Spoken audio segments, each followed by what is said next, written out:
catégorie pour le moment où le premier au classement général est à l'intérieur. 10 000 mètres à couvrir. L'Italien Stefano Marecchi, Raphaël Planel avec la combinaison Eusket à ses côtés. Et enfin Yacine Baroudi, 3e du classement pour le moment. C'est une course à points, ça veut dire qu'on marque des points tous les 2 tours. Tous les 2 tours sprint intermédiaire avec 2 points pour le premier, 1 point pour le second. 3, 2 et 1 point à l'emballage final et à l'arrivée. Voilà ce qui nous est proposé. 10 000 mètres à couvrir. Raphaël Planel qui s'empare du commandement immédiatement. Yann Gueder qui viendra nous rejoindre dans un instant pour ses commentaires. Pour le moment, chez les juniors, c'est Raphaël Planel avec une belle petite technique de vague. C'est-à-dire qu'on sort vers l'extérieur, on repique vers l'intérieur pour couper la trajectoire à tout le monde. L'Italien Stefano Marecchi qui est en tête pour le moment. On en saura plus dans un instant avec la première cloche qui va retentir pour lancer le tout premier sprint intermédiaire.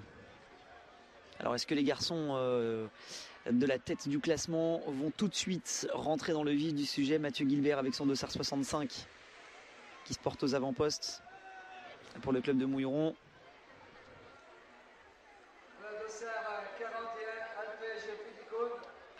Elfège Pédicone qui était aux avant-postes il y a de cela quelques secondes. Toujours pas de cloche pour les premiers points. On a quelques tours pour se mettre un petit peu dans le bain, pour se mettre un petit peu au diapason. L'Italien Marecchi en 2e position, Raphaël Planel 3e, 4e, Yacine Baroudi. Mathieu Gilbert qui va peut-être lancer les hostilités sur la première cloche qui va retentir pour le premier point à distribuer. Ils sont importants ces points, hein. Non, toujours pas de cloche. C'est étonnant, je pensais que les points partiraient un petit peu plus vite. C'est pas le cas. Elfège Pédicone 41 à l'intérieur. Mathieu Gilbert qui laisse pas sa place. Yacine Baroudi qui verrouille bien aussi. Elfège qui va essayer de rentrer, mais l'Italien Marecchi est en train de faire l'extérieur. Toujours le dossard 65. Il n'y a toujours pas de points distribués dans cette catégorie.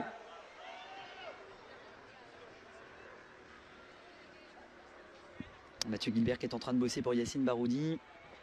Raphaël Planel 4e qui est juste dans la roue de l'Italien.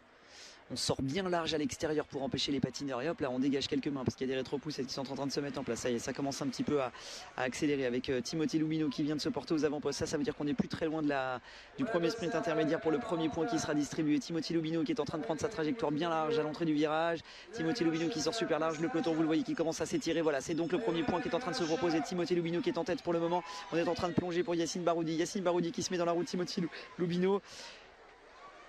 Raphaël Planel et l'Italien Marecchi ont semblé laisser filer ce premier sprint intermédiaire qui va se régler. Oh là là, ça chatouille un petit peu entre Yacine Baroudi et Timothy Lubino. Yacine Baroudi qui emporte le premier sprint intermédiaire avec le dossard numéro 57. Yacine Baroudi qui marque 2 points et 1 point pour Timothy Lubino.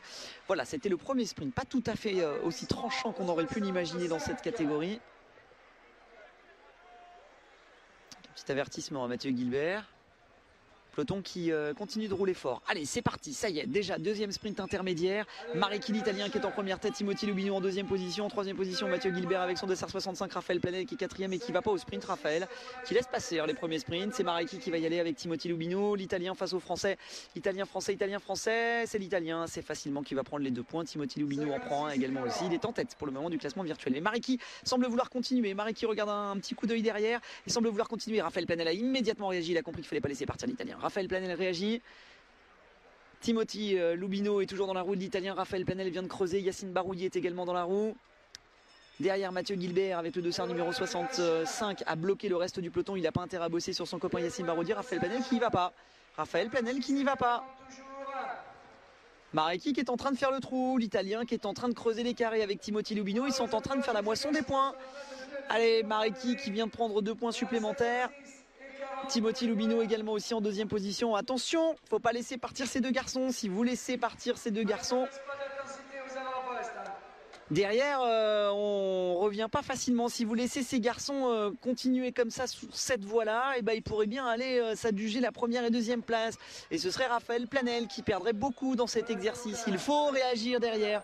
Sinon, l'Italien et le Français vont bien glaner des points au fur et à mesure. Ils ont déjà une belle ligne droite d'avance sur le reste du peloton. Ouais, une grosse ligne droite d'avance. Personne, tout le monde se regarde en chien de faïence là-bas à l'arrière du peloton. Les 2 garçons sont en train de bosser. Et le relais qui est passé, non, Timothy Lubino qui prend pas la relais sur l'Italien. Ça c'est assez étonnant ça quand même, l'Italien qui a demandé à Timothy Lubino, vas-y prends le relais. Timothy Lubino qui dit non, ils ont un demi-tour d'avance déjà presque sur le peloton les deux garçons. Et le peloton qui réagit difficilement et mollement avec Mathieu Gilbert derrière. Ils sont en train de moissonner les deux garçons devant. L'Italien Mareschi et Timothy Lubino sont en train de faire une véritable razzia dans cette opération. C'est du lourd, c'est du costaud, c'est du solide. Ils sont échappés devant, ils sont en train de prendre tous les points ces garçons et surtout l'Italien qui est en train de remplir sa besace et qui est en train plus que jamais de s'adjuger le trophée des 3 pistes. Voilà donc même composition. Ah là, derrière le peloton qui réagit absolument pas. Là, on va avoir des garçons qui ont pris pratiquement plus d'un demi-tour d'avance sur le reste du peloton. Mais que se passe-t-il chez nos juniors ? C'est oh là là, on a presque le tour qui va être pris. Alors ça réagit un petit peu derrière avec Mathieu Gilbert et un petit peu mollement Yacine Baroudi, mais c'était déjà trop tard peut-être les garçons là. Vous avez mis du temps à réagir et Mareschi qui a fait tout le job tout seul devant et qui a pas laissé un seul relais à Timothy Lubino. Timothy Lubino qui n'a pas pris un seul relais sur Mareschi l'Italien. Tous les deux sont toujours en tête. Voilà, ces deux garçons sont depuis de longs tours maintenant en tête. Ils sont en train d'engranger tous les points. Mareschi qui est en train de discuter avec Lubino en disant attendez garçon, va peut-être falloir que tu ailles bosser un petit peu. Bah voilà, Timothy Lubino qui se résigne finalement à travailler après avoir laissé l'Italien faire l'essentiel du boulot. Décidément qu'il est costaud cet Italien. Et Timothy Lubino qui vient de prendre le relais. C'est aussi efficace que l'Italien. Il avait eu besoin sans doute le Français de se refaire un petit peu la cerise. Un demi-tour d'avance. Derrière, c'est Raphaël Planel qui essaye de revenir. Voilà, Timothy Lubino qui vient de céder la place à Mareschi. Mareschi l'Italien en renard de la piste qu'il est. Oh, les garçons sont en train quasiment de revenir sur le peloton, j'ai l'impression. Oh là là, ça faisait longtemps qu'on n'avait pas vu ça, dis donc. Des garçons réussir à revenir et à faire la jonction sur le reste du peloton. Bah écoutez, c'est pas compliqué. Si ils font la jonction sur le reste du peloton, et c'est course gagnée. Même si déjà ils sont sincèrement plutôt en bonne voie pour l'emporter dans cet exercice. Les garçons sont vraiment très très bien sur les patins. Alors qu'il reste, j'ai l'impression, 27 tours encore à couvrir. Bon, c'est beaucoup, 27 tours, me direz-vous. Mais ce sera quasiment course gagnée pour les deux garçons s'ils rejoignent le peloton. Pour le moment, ils sont en train de faire le poulain de points au maximum, sachant que depuis tout à l'heure, les courses se sont gagnées en 10 points, 10, 12 points, en moyenne à peu près 10 points. Pour le moment, je pense qu'à mon avis, Mareschi, les 10 points, il les a. Donc Timothy Lubino, lui, a dû franchir la barre des 10 points également aussi. Donc je pense que pour le moment, si ça perdure un petit peu dans ce sens-là, ils ont course gagnée. Mathieu Gilbert qui essaye de bosser derrière, mais Mathieu Gilbert qui est en train de se rendre compte qu'ils sont quasiment en ligne de mire par l'arrière. Donc c'est quasiment inutile de continuer à bosser. Ah, qu'est-ce qu'il leur reste à faire aux garçons? Oh là là, ils se sont, mais alors, fait avoir comme des bleus au premier contre des Italiens, au premier contre de l'Italien. Et ça y est, le peloton était quasiment résigné, avait baissé pavillon, avait laissé l'Italien et le Français Timothy Lubino. Oh là, c'est super bien joué. La jonction va être faite dans quelques mètres maintenant. Ouais, c'est quasiment fait. Je peux vous dire que quand on a le peloton en ligne de mire comme ça, on les laisse absolument pas faire. Mareschi qui a encore 2-3 coups de patin à mettre avec Timothy Lubino. Ça y est, ils sont rentrés dans le peloton. Ils sont presque, regardez, on les voit sur l'écran, là il reste un demi-virage simplement, le peloton devant n'accélère pas outre mesure avec les Cadeaux Motus qui ont repris les devants, ils sont même en train de ralentir. Oh là là, ça y est, la jonction est faite, ça y est, la jonction est faite quasiment avec Mareschi et Timothy Lubino qui viennent de revenir sur le peloton. Ils n'ont plus rien à faire ces garçons si ce n'est rester à l'arrière du peloton et les points rentrent et ils sont automatiquement tombent dans leur escarcelle. Derrière le peloton, Arabo réagir mollement et essayant de se débattre, quelques soubresauts pour peut-être essayer de réagir, mais c'est déjà trop tard les garçons. Vous avez laissé cette course filer dans l'escarcelle de l'Italien et dans l'escarcelle de Timothy Lubino le Français. Ça c'est très bien joué en tous les cas pour ces deux garçons qui auront mis un petit peu de temps à s'entendre. Le premier relais assez tardif de Timothy Lubino, le gros boulot de l'Italien Mareschi. Ils ont eu un bon sens de la course. La preuve encore parce qu'ils essayent même de passer les attardés à l'arrière du peloton. Mareschi qui essaye de rester véritablement au contact. Les deux garçons ont fait le boulot, ont fait le job. Ça c'est bien joué. C'est du beau boulot ça les garçons. Ah non, c'est 40 et 56. Et toujours Mareschi et Lubino qui sont en train de prendre les points. Lubino à l'intérieur, vous voyez, qui est en train de suivre Mareschi comme son ombre. Ça c'est bien joué. Et en plus, monsieur Mareschi se permet... Ouh là là, c'était chaud là. La petite rentrée qui était un petit peu tendancieuse de Mareschi, qui est obligé de balancer un petit peu. Mais ça c'est sans doute à cause du manque de lucidité. Une vingtaine de tours encore au compteur qui s'affiche. Et Mareschi... Allez, un petit avertissement qui vient d'être distribué au dossard numéro 53, c'est-à-dire Rossou Perales de Lagunac. Avertissement au club de Lagunac. Surprenant, me direz-vous? Pas tant que ça si vous êtes des amateurs de roller. Voilà notre Italien Mareschi qui est en plein cœur du peloton. Timothy Lubino qui est à l'intérieur avec son dossard numéro 40. Ces deux garçons ont réussi à prendre un tour d'avance sur le reste du peloton.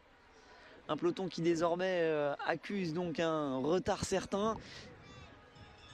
Un tour en l'occurrence et un retard au niveau des points et un retard même tout court dans la gestion de la course. Ça a été très très bien joué, ça tue un peu le suspense dans cette course, c'est dommage. On en attendait un peu beaucoup de la rencontre et de l'adversité dans cette catégorie des juniors, et puis Mareschi et Timothy Lubino ont fait le nécessaire d'entrée de jeu dès le premier contre. Ils ont pris de l'avance, ils ont creusé l'écart, ils ont réussi à mettre un tour au peloton. Ça faisait un petit moment que j'avais pas vu ça. 40-56. Mettre un tour au peloton, c'est pas quelque chose qu'on avait l'habitude de voir, surtout sur cette piste de Gujan-Mestras qui est extrêmement physique. 3e journée de compétition. Et Timothy Lubino qui se permet même le luxe d'être en tête du peloton. Regardez, avec son dossard numéro 40. Il en a encore sous les pédales, dis donc, Timothy Lubino. Oh la vache. Et il continue encore d'assommer véritablement ce peloton.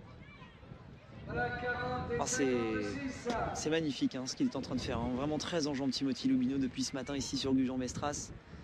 Je pourrais presque me tourner vers Mathieu Bauer qui est sélectionneur pour les équipes jeunes. C'est du gros costaud. Cadeau Motus qui essaye. Allez, moins de 8 tours à parcourir encore pour les hommes de tête. Mareschi qui est en 4e position, Timothy Lubino, les grands perdants, Raphaël Planel, Yacine Baroudi qui sont bien dans le top 5 mais qui ont laissé faire, qui n'ont pas réagi tout de suite, qui n'avaient peut-être pas les moyens d'ailleurs, qui n'ont pas sans doute peut-être aussi perçu immédiatement le danger que ça pouvait représenter, cet attelage entre l'Italien Mareschi et Timothy Lubino. Et voilà, Mareschi l'Italien qui repart à nouveau avec dans sa roue Timothy Lubino. Oh là là là là là, ils sont inarrêtables ces deux garçons. Ils ont déjà un tour d'avance et Mareschi qui a vraiment envie d'aller gagner la course en costaud et en solide à 3 tours de l'arrivée maintenant. 3 tours simplement, Mareschi l'Italien qui a pris son envol. Timothy Lubino, non, qui n'arrivera pas, Timothy, à revenir. Oh là là, qu'il est monstrueux l'Italien Mareschi, il est monstrueux. Il a réussi à faire l'essentiel du boulot en mettant un tour au peloton. Il passe sur la ligne, il lui reste 2 tours simplement à franchir. Mareschi l'Italien qui est en train de s'envoler littéralement vers une victoire dans cette catégorie des juniors. On l'a dit, on l'a comparé pendant 2 jours à Francolini l'Italien, multiple champion du monde et champion d'Europe. Et écoutez, si ce garçon continue sur la lancée de ce qu'il est en train de faire ici dans cette catégorie des juniors, on pourrait bien le retrouver sur les plus hautes marches des podiums internationaux. Mareschi l'Italien qui continue encore d'appuyer sur les patins, il en avait encore. Mareschi l'Italien comparé à son illustre aîné Francolini avec un patinage typiquement à l'italienne, très baissé, très cassé sur ses patins pour avoir des appuis.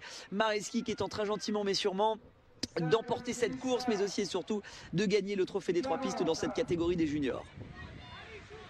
9 tours.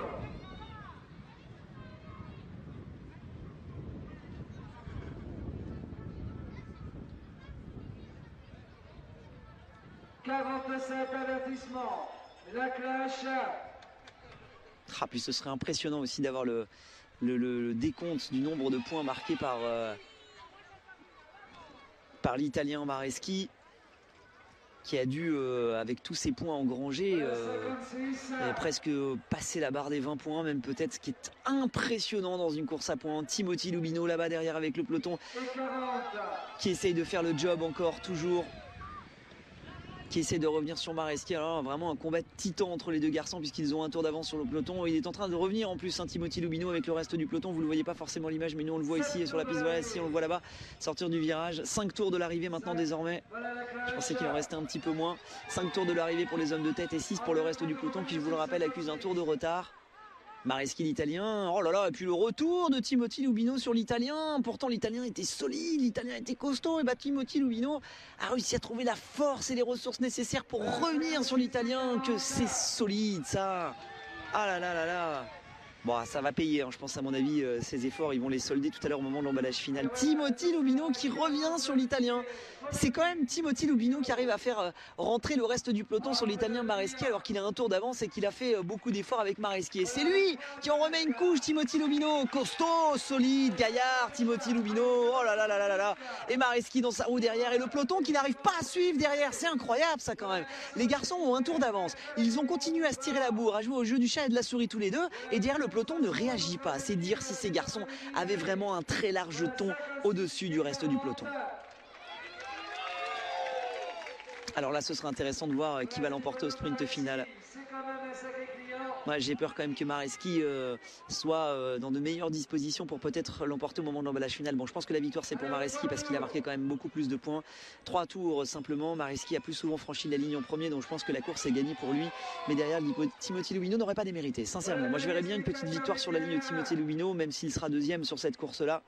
Et un Timothy Lubino qui, grâce à cette performance, va sans doute réussir à peut-être grimper sur la boîte à la place de Yacine Baroudi ou à la place de Raphaël Planel qui, eux, ont intérêt à ne surtout pas manquer le sprint d'arrivée parce que s'ils veulent défendre leur deuxième et troisième place, surtout Yacine Baroudi, sa troisième place, va falloir ne pas se manquer, monsieur Baroudi, sur le sprint d'arrivée. Il va falloir être excellemment bien placé. Vous n'avez pas marqué de points pendant la course, ou un petit, je crois, simplement. Donc Yacine Baroudi et Raphaël Planel vont devoir défendre leur place. Mais Raphaël Planel l'a compris, il est en deuxième position. Allez, dernier tour pour les hommes de tête avec Mareschi qui est en plein cœur du paquet, qui jette un petit coup d'œil derrière pour savoir où est Timothy Lubino. C'est Mareschi qui va l'emporter, Timothy Lubino qui est en train de mettre un petit peu la béquille sur le côté. Raphaël Planel là-bas derrière va sans doute aller défendre sa deuxième place au classement général. Je pense que c'est bon pour lui, même si c'est Cado Motus qui est en train d'emmener pour le moment avec le dossard numéro 62 Jordi Haring. Jordi Haring qui est en train d'emmener Raphaël Planel. Raphaël Planel doit absolument passer. Raphaël, il faut passer pendant qu'on assiste à l'arrivée des deux garçons. Superbe, magnifique arrivée. Et Raphaël va absolument devoir aller chercher la deuxième place. Le lancer de patin, peut-être. C'est pas suffisant pour Raphaël.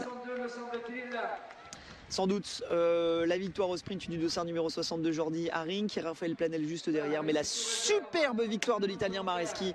Stefano Mareschi, l'Italien qui l'emporte dans cette catégorie avec... Oh là là,